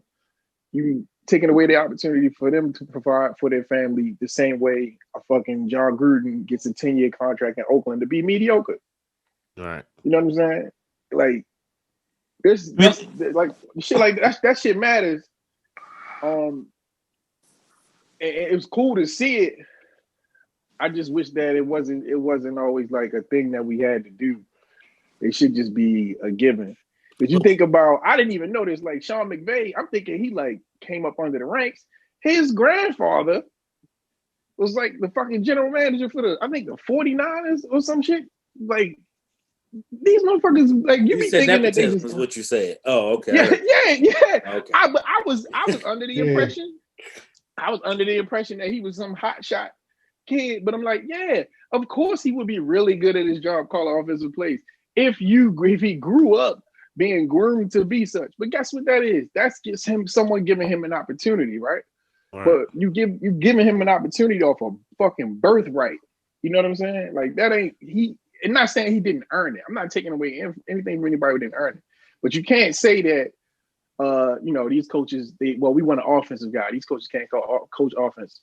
Anthony Lynn developed probably one of the best rookie quarterbacks that we've ever seen in quite some time. Justin Herbert, he gets fired. Fucking Adam Gase kept that job. He been terrible. You think he ruined Sam Darnold. They lost every fucking game. Right. You know what I'm saying? Where you came to, wasn't he with the Dolphins before that? Who, Lynn? No, Gase. Gase with the Dolphins and he was with Denver. Gase prominence came from just being on the fucking field with Peyton Manning. That's it. Mm-hmm. This is my twist though. When you see the success of a Mike Tomlin, who was he was never even an offense or a defensive coordinator. I think he was a secondary coach when he got hired. Yeah, secondary coach in Minnesota. Right, and his ability to be able to relate with his players and to be a leader without ever being a coordinator, you would think more opportunities would. You see more young white men like a main man from the Rams you were just talking about. Get the opportunity. No, not Gase. Sean McVay. Sean McVay get the opportunity than young black. When you look at the two guys who I think of even before dumb guys was I think Harbaugh with the Ravens. Who was a secondary coach? Was he? No, special teams coach. Special teams coach. Right, and then I think of Tomlin. Those are two guys who are long tenured in the league, with young cats who was never offensive defensive coordinator who've had success.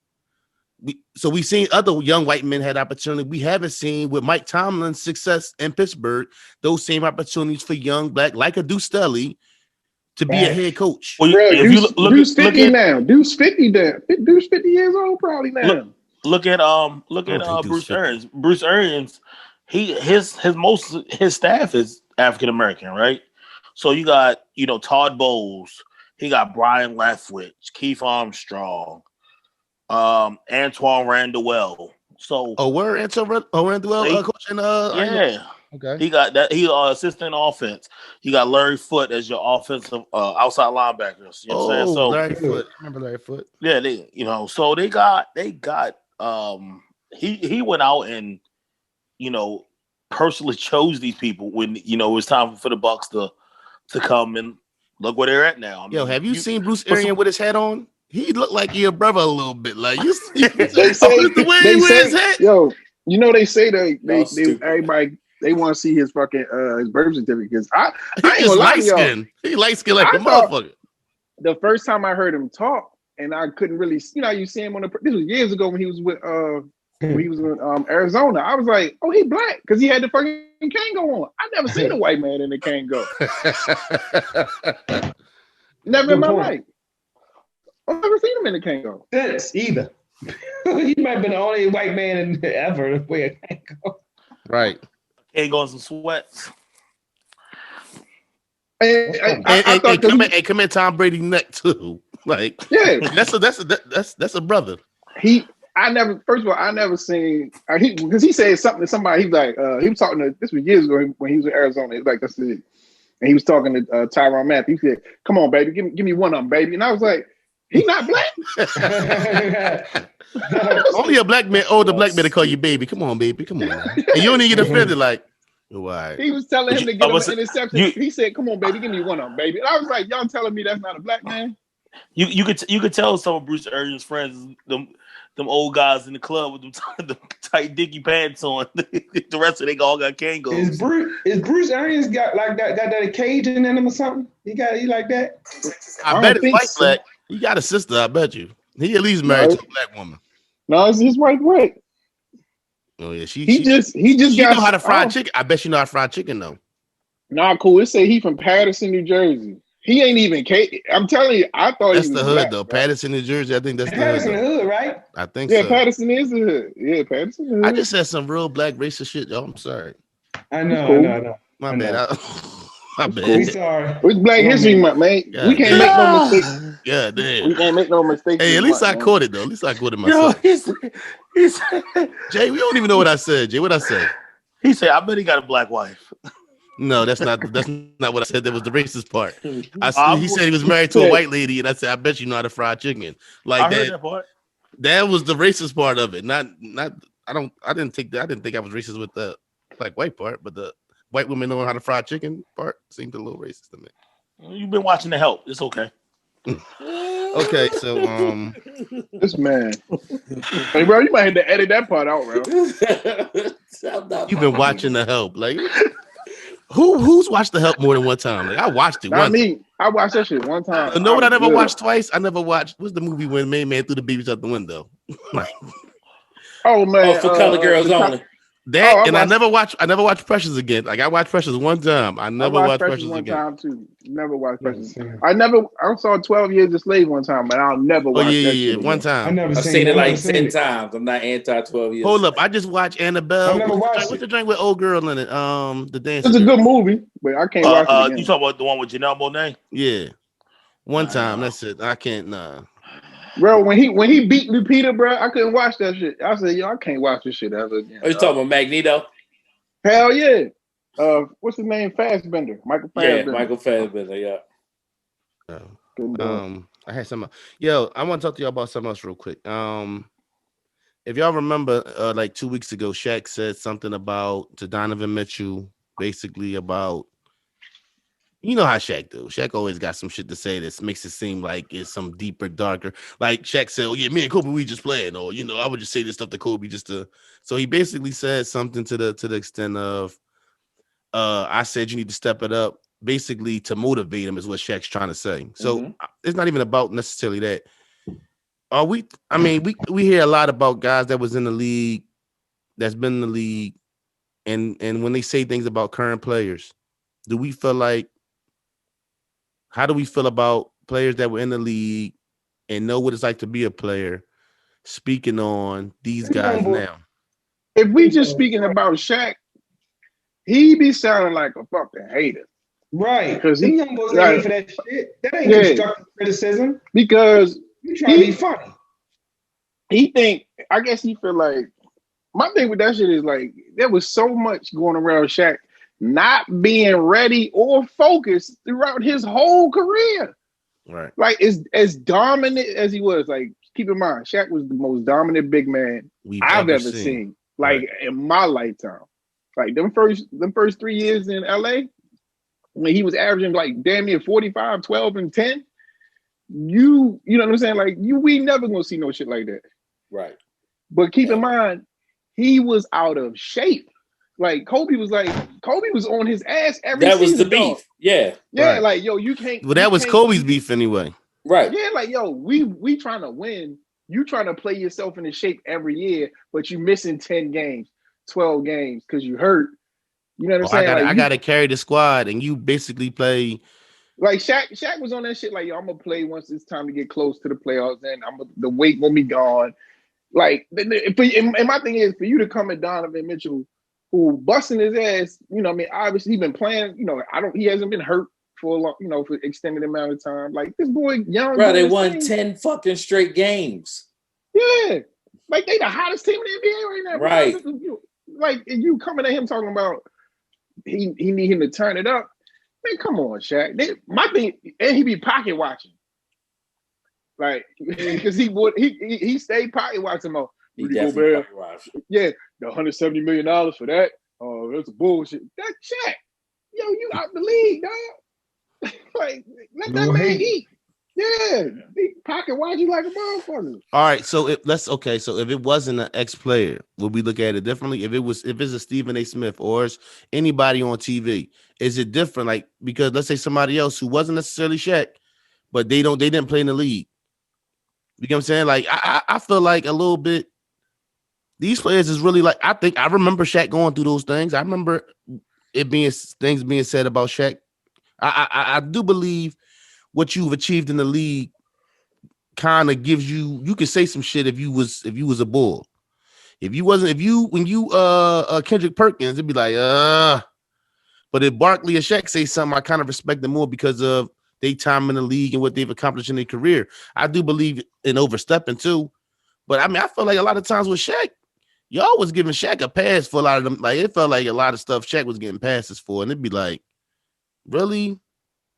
He was getting a pass. That's him being out of shape. He was definitely getting a pass for that. And like like bro said, that was the biggest thing in LA. Was like, dog. Well, for him, he would come. Yeah, because he would come into the. He's the only person who's willing to call him on his shit. Right, the league, the team wasn't going to do it right. Yeah, like you can't come into the season 20 pounds overweight every year.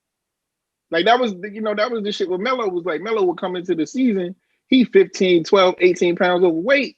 All right, but let me ask you, are these players too sensitive?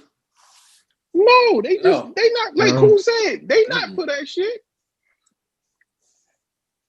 They not for that shit. You can't just, especially with the way the social media shit is, like you can't. Yeah, they grown man. Like you ain't just gonna little.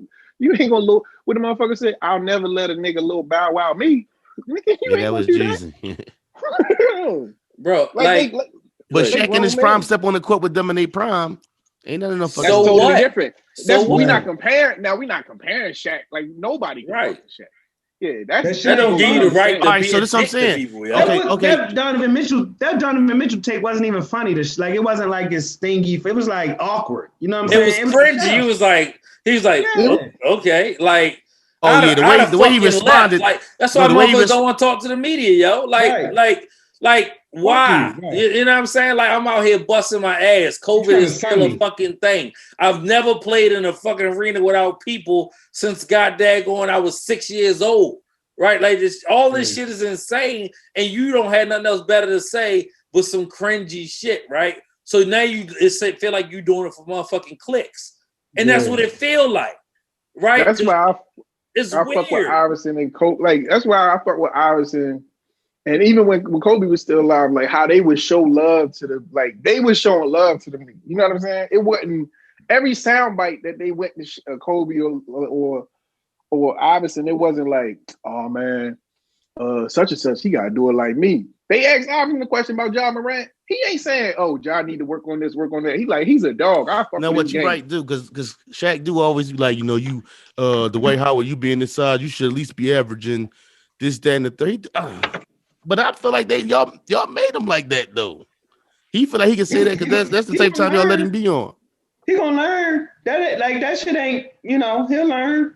That shit, like when I don't even listen, and I stopped to listen to that 7 seconds because it was so cringy and it made news. I was like, all right now, and the article basically was like they both kind of doing it. Him and Charles, it used to be organic, but COVID kind of fucked some stuff up. They can't have him in the thing no more, so they seem a little clickbaitish, right? And that shit will go bad quick. These what they call them, Gen Wires and all that, they don't give a shit about none of that, and they paid. You see what they did to the stock market? I'm just saying.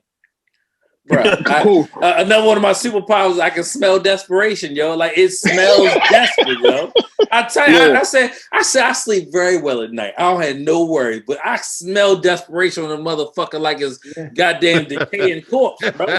Like you smell desperate for what though, bro? Stay relevant, yo. I was to say only thing he could. But he stay, like he said, stay relevant. But he got all these damn commercials and everything else. That's about dog. He on that shit drop. That shit drop quick, bro. Yeah, that shit drop quick in the world we live in right now. Y'all heard old boy name recently?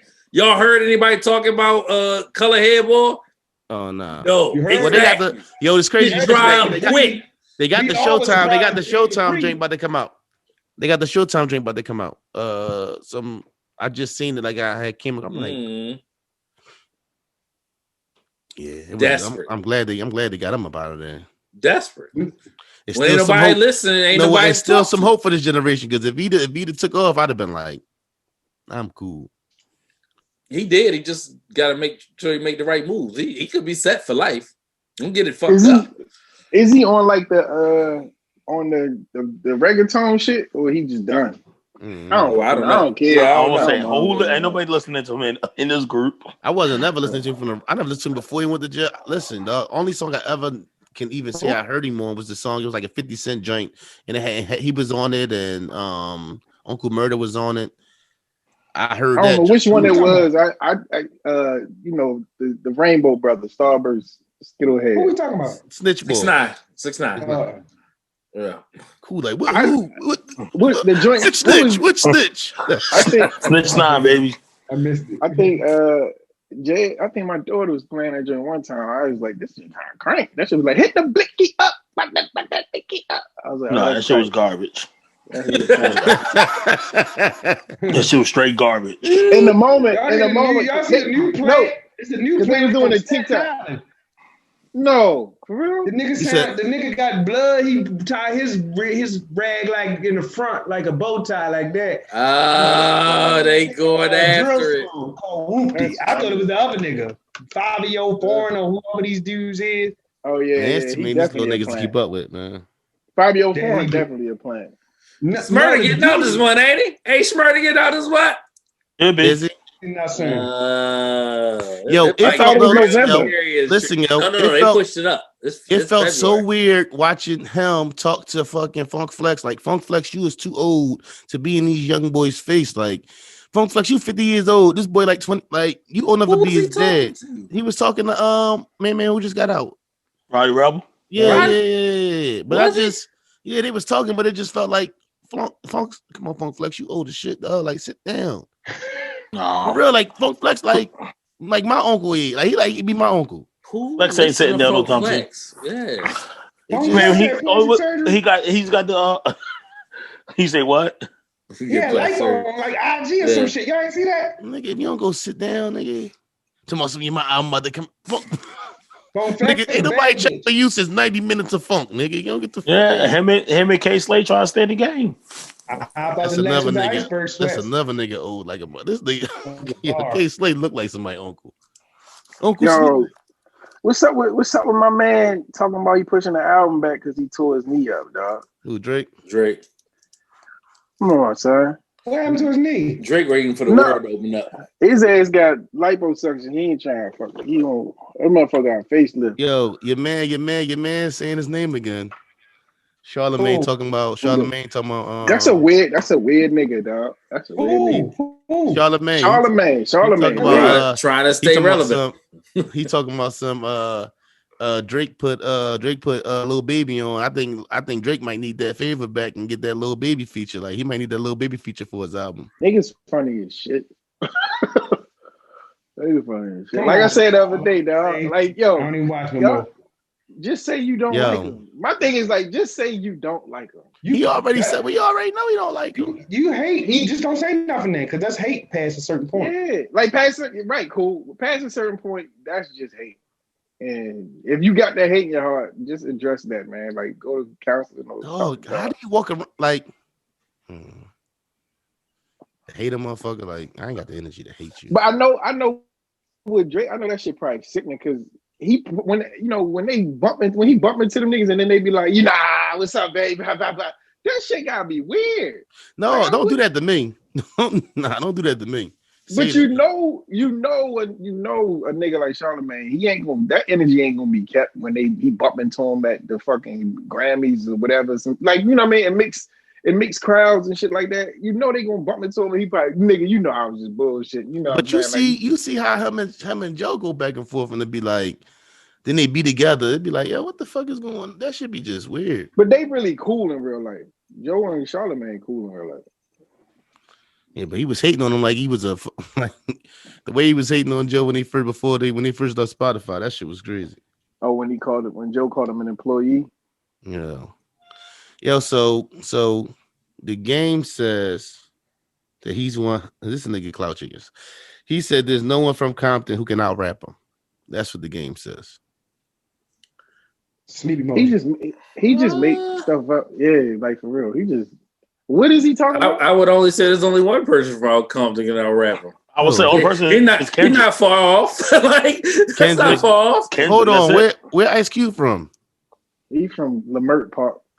All right, because a young Q would have got game the fuck out of here. I'm sorry. Well, I'm talking about right now. No, he might be nobody in the Compton. I'll wrap it up. I agree with Who that. else is from Compton? That's my Nobody in point. Compton. Nobody in Compton making music right now. We just had a discussion in the chat. Like you can't. No, you made a statement.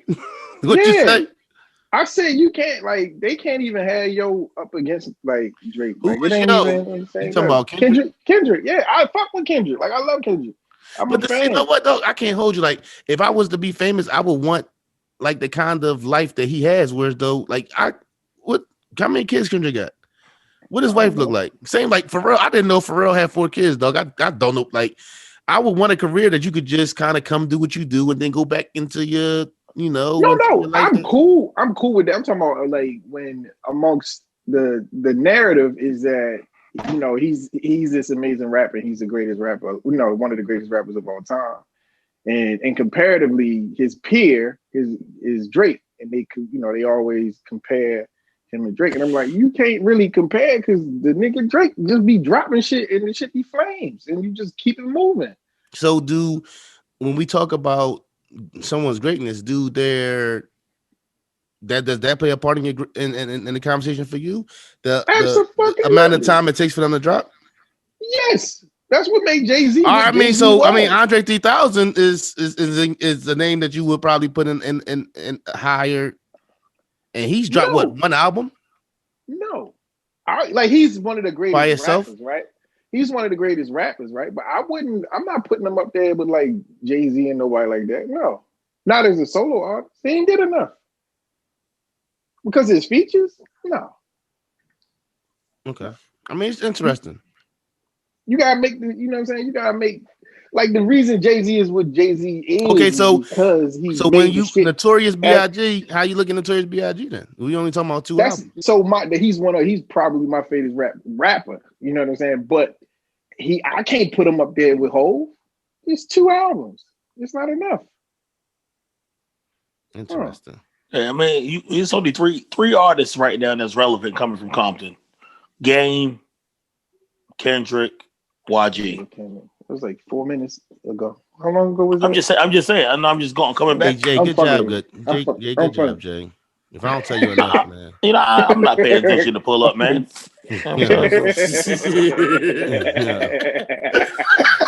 But Game, Game, I'm my daughter doing pull-ups. That shit is hilarious. Game, I'm putting you in that TI box. Like, yo, shut the fuck up. Ain't nobody trying. Shut the fuck up, Game. Nobody cares. Seriously. Tom Brady. Hold on. Oh, let me ask y'all this. I seen this today. I want to see y'all thoughts on this. Whose legacy would benefit more from another title, Tom Brady or LeBron? Whose legacy would benefit more from another title? LeBron. I say LeBron too. The reason why I say LeBron is Tom Brady's just there's no even conversation. Tom Brady's he's chasing himself. His stats. Right, exactly. Like he's not even win or lose. The fact that he's been to 10 Super Bowls is the fact that he hasn't. No, listen. Two Super Bowls ago when he had one, like he had been to 8. It was like, yeah, he's the best. So like at 10, it's like, okay. And he hasn't been the best player in the league in quite some time. Like LeBron been the best player in the league for a very long time. 18 years? Yeah, How long he been in the league? Hold on, though. We're not just gonna talk like 8 and 24 ain't play though. We're not just gonna do that. Okay. We're not just gonna do that. You know what I'm saying? We come on now. Let's be respectful. I mean, no, he took over for 8 and 24. Right. Yeah, he said he been in the league 18 years. The whole time he been in the league, he been the best player in the league. No, Kobe Bean Bryant played in the league at that time, and it took a while before he became that guy. And I even so 16. I should have been. Dog, hold on. Brian came in the league in 2003. Them finals when Dwight Howard. How y'all let Dwight Howard and the Orlando Magic come out? He was 20. What? Cool. Was he 21? No, he was older than 20. Dog, no. Because he played on fucking Cleveland. 2010. 2010. He was in the league 7 years. He's in the league 7 years, bro. So don't do 25. that. So he was okay. 25. All right then. So do you know who was on that team? What I'm saying to you is, how do you let Dwight Howard, who was on Orlando Magic besides Dwight Howard and fucking Jameer Dwight Howard was the best one of the best players in the league. What are you talking about? He was defensive player of the year. So he should come out the East because he's defensive player of the year. JB. He was. What do you mean? He's defensive player of the year. Bron should have been coming out the fight. Bron and them. Bron even said, "Yo, I should have." His team was sorry. Bron even said, "Yo, I let Kobe down. I was supposed to meet him in that finals." He even said that. His team was sorry. His team was sorry. So I ain't got what Kobe got to. Cool. Hey, cool. Who was on that 2010 team? Was it Antoine James? Who the fuck was on that team? There was a lot of sorry marks. I was playing point guard and shit. Yeah, bro, I was playing point guard. A lot of niggas got paid. A lot of niggas got a check. Y'all forget that Sasha Pavlovich was a starting 2 guard for the Cleveland Cavaliers. Right. Sasha Pavlovich. And let me ask y'all this: Is this the best? Is this the best talent Bron has had around him in his career? No. 1 to 12. I don't know. 1 to 12. I might. Shit, Shaq was on that 0-10 team. Yeah, but he was 65 years old. Yeah, I'm just saying. I'm talking about like the 5th, 6th, and 7th players on the further down. LeBron James played with the 3rd best shooting guard of all time. Yeah, right. Ever. So, like, okay, and the original. Okay, bro, you don't think so? You don't. At AD at 20, AD at 27, we don't know where he can be when it's all said and done. You're right, we don't. So I can't even have that conversation today. What I'm gonna tell you today is LeBron James played with the 3rd best shooting guard of all time. I'm not even having this debate. It's not even close. It wasn't a debate. I asked the question. No, I'm just saying. For example, I wasn't talking about this, but see, this is what I'm talking about. I'm not talking about the first 3 players. I'm talking about 4, 5, 6, 7, 8. Yeah, so that's what even on that about. team, so you had Mike Miller, who was a lottery pick, rookie of the year. He was. Mike Miller was almost washed at that point, but okay. What do you mean still was LeBron what year we talking about? What year we talking about? 3rd best shooter of all time, and it might be second on some people's list. Right. Second on who list? It could be second on people's list. Niggas need to check. I'm taking Steph Curry 1, and I'm either going to take Ray Allen or goddamn Reggie Miller 2. That's what I'm saying. I'm willing to have that conversation. Hold on. You can throw. Michael Jordan and Kobe Bryant is. No, he's talking about shooters, not shooting guards. Shooters. What are you talking about? He switched. Stop taking brownies and shit before we pause. No, bro. Hold on, bro. You said the 3rd best shooting guard. Shooter. Right, then he said, right. Yeah, exactly. Then he said shooter. Then I said shooter. Who are you talking about? Ray Allen. Yeah. No. I thought you said like he could be Dwayne Wade could be 1 or 2 at shooting guard. I'm like, what? Right. Huh? Me, who's better than Ray Allen on this team now? What, shooting? Yes. No, first of all, hold on. Who's the better basketball player on the Lakers team right now? It's a bunch of people. Better than Ray Allen on that Lakers. Yes. Ray was all Ray was doing was shooting on that squad. That's my question. Okay, who's better? Who's better today? Are you talking about shooting or he said a basketball player? Shooting. I say both. No. I would even think it's a better 2 guard on the team than Ray Allen. You just talking about a 2 guard? On the team, on the Lakers team now, I don't think it's a better 2 guard than Ray Allen on that team. It's on the offensive end. I wouldn't say defensively. He was a liability at that point. He was a liability. Ray wasn't even starting for them then. No, that's what we said. Like right, exactly. That Miami team was stacked. Like they were stacked by their accomplishments in the league, not by their skill set at the time. Stacked. So so for them to be that stacked, why did they lose to San Antonio or Dallas? They got out coached. Okay, and listen, hold on. Without that 3-pointer by Ray Allen, we might be talking about 1 chip in 4 years, right? Yeah, but they have Ray Allen. So you talking about how stacked they were? Antoine Walker, what you're doing is you're talking about what they used to be. We're talking about what they used to be. But listen, you saying it like the Spurs didn't have 3 Hall of Famers. You're right. They had 4 Hall of Fame. Well, did they have 4? No, they didn't. They had 3. T-Mac. No, but Kawhi. This the twist, right. This the twist, bro. So 4 Hall of Fame. What you're saying is you're talking about more of what their career has accomplished than the player that they were at that time. The player that Antoine Walker was at this time wasn't the player that we look at and us being fans acknowledge him to have been. Though you said, is LeBron surrounded by more talent today than he was then? And I said no. Okay, I said no. That was the answer. I would say that Miami team was stacked. Yeah, Mike Bibby, Chris Bosh, Chalmers. Listen, you can say the names. What you're saying is when you say Juwan Howard. Listen, you say Juwan Howard name, but he's not Juwan Howard that was in Washington. So you say it like you're saying he was the Juwan Howard at Washington. It's not. It was a Juwan Howard. My thing is, so what guard? Rebounds. So what guard are you putting? What guard are you putting from the LA team now that would be better than Ray Allen then? That I would trust. I trust KCP. The way he playing right now with Bron, the way he played down the stretch in the bubble, KCP was knocking down crucial shots. Was a major part of that championship. I think Dennis Schroeder. I like Dennis Schroeder. I like the pieces that they got in there. I like the bull THT. That's two. I like the boy THT who gonna be if on potential. THT gonna be nice. I'm talking KCP about over Schroeder, but I don't think it ain't no way that's better than Ray Allen. Ray Allen at that point was just good. You act like Ray Allen that year balled crazy. He didn't. Ray Allen was washed up by the time he got to Miami. No, I know what you're saying. I just can't see. Like you talking about like Ray Allen was Ray Allen with the Bucks or something. Like, oh yeah, no, he wasn't even Ray Allen in Seattle. He wasn't Ray Allen in Boston.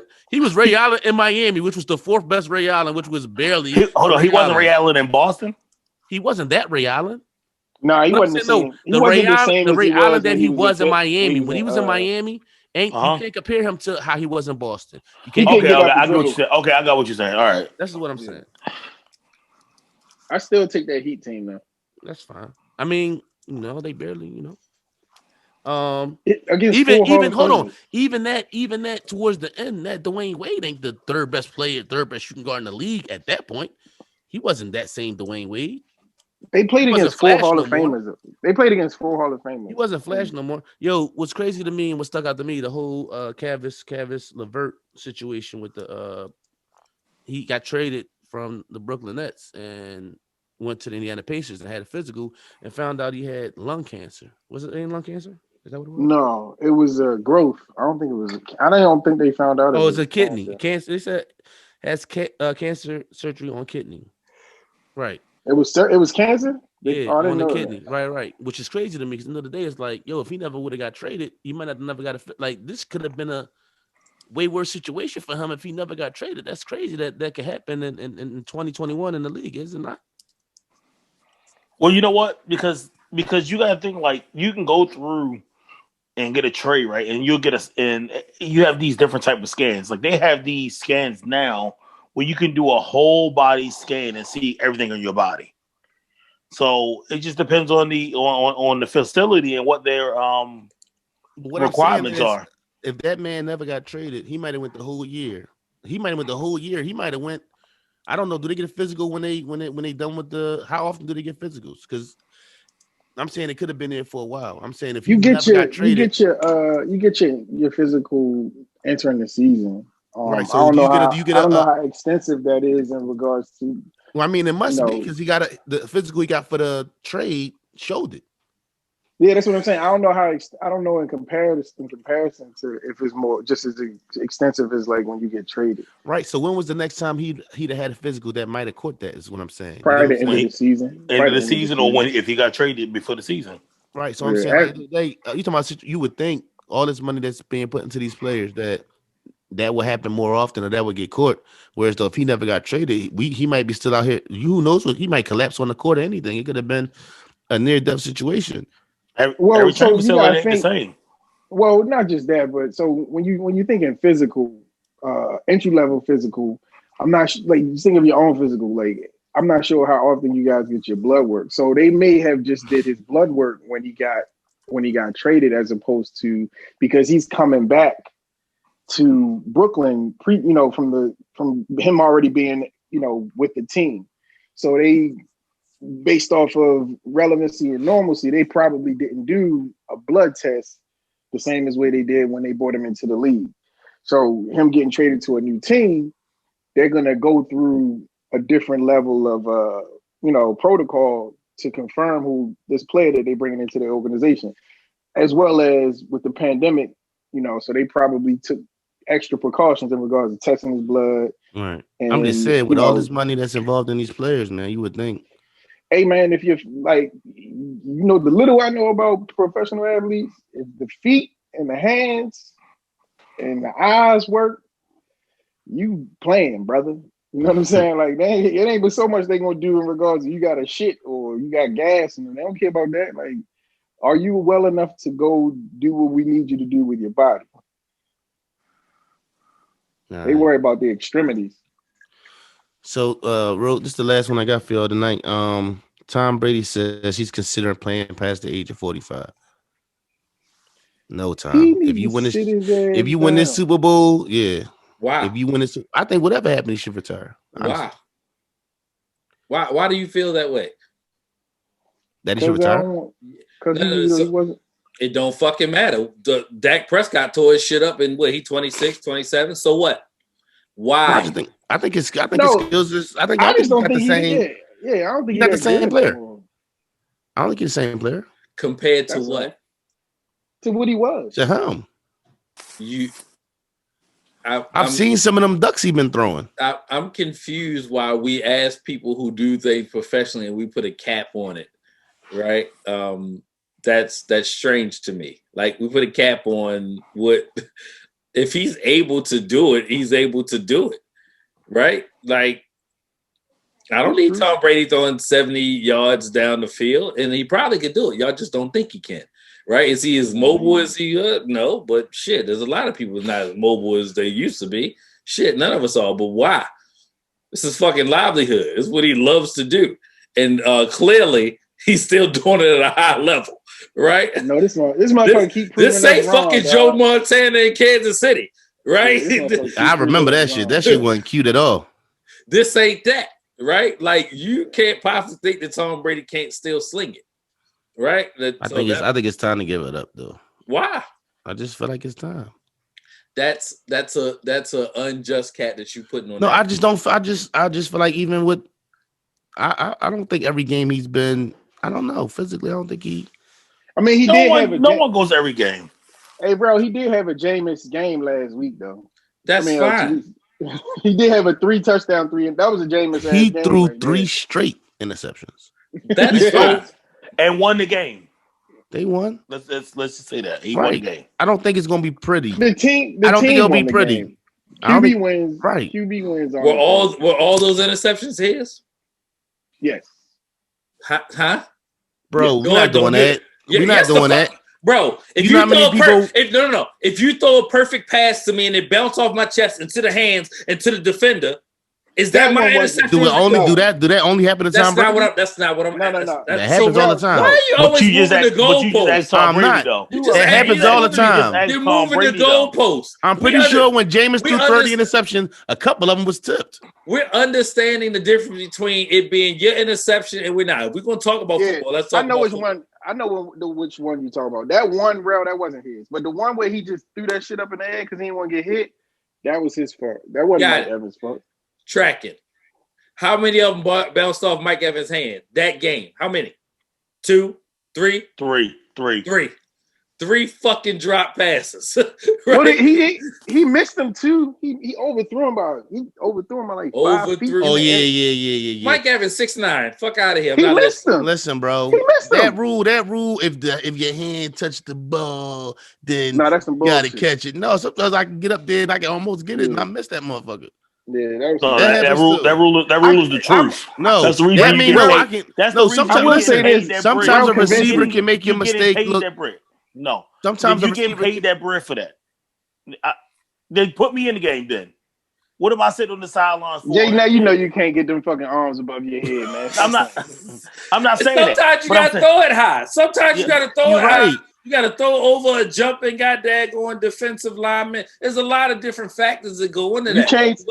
Go ahead. You changed my tune, bro. You changed my tune. I was on the retire train. That's you throwing the pass, right? And if I got you throwing it to JB and I'm guarding, where you gonna throw it? Of course I'm gonna throw it up high. Okay. No, you better not throw that shit up high. What's wrong with you? Listen to it. If he catch it, listen, every real quarterback, every real quarterback is like, whoo, I'm glad he caught that. You get what I'm saying? Why would you? No, if his big ass is anywhere near me, why would you fucking open my ribs up to get fucking what the hell? Y'all, this what happened.